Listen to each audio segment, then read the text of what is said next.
A few weeks ago I propagated some grape cuttings and here's what they look like today. I started a couple in baggies, some in water, and then I took several more cuttings and then just popped them into a pot. So I'm gonna start off with the ones in the baggie method. There's some growth coming out here. I think that's just from the mix itself. It's not the actual grapevines. And if I empty them out, I don't think there's gonna be really any roots, or at least none that I can see right now. In the last few weeks, they haven't really pushed out any roots.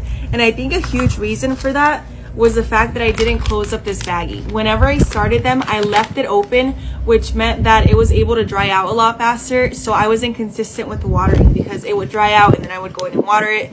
And it was just too many fluctuations to where I got no roots. And then we're gonna move on to the ones propagated in water. So I started them off in a red solo cup and then I switched over to these glass jars because I feel like the red solo cups for some reason didn't work out for me.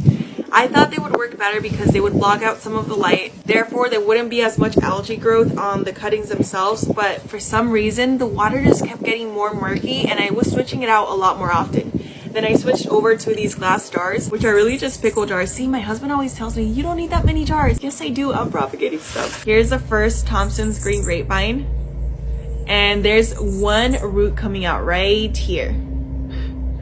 Now, I will say there is some algae growth. Look at that. It looks really gross. And look at all of those roots, you guys.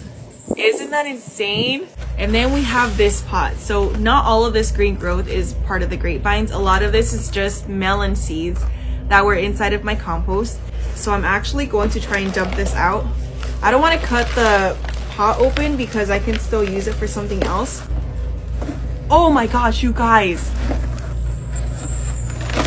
Holy no. Okay, some of these roots have to belong to the melons, but look at this. Look at that. Isn't that crazy? Oh my gosh, hold on. Isn't that crazy? So now I'm gonna try and take these apart. Here's one. This one doesn't have any roots on it.